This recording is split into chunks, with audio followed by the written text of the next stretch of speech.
You ask Tiger to solve.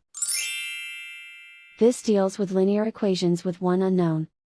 The final result is A equals 8/47. Let's solve it step by step. Simplify the expression. Expand the parentheses.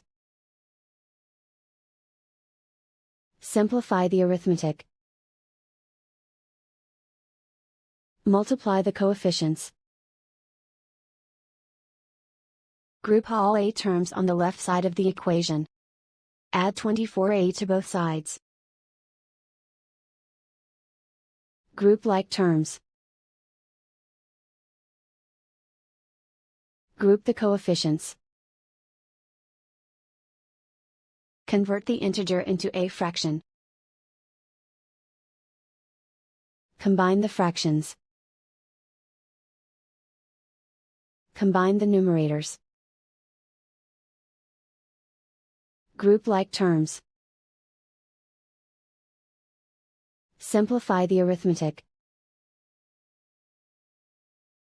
Group all constants on the right side of the equation. Subtract 8 from both sides.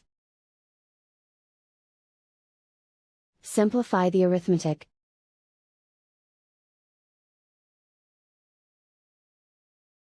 Isolate the A. Multiply both sides by inverse fraction 2/47.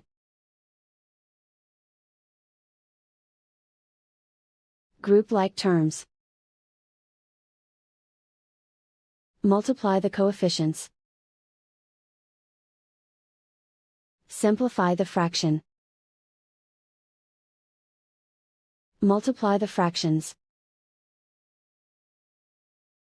Simplify the arithmetic. And so the final result is A equals 8/47.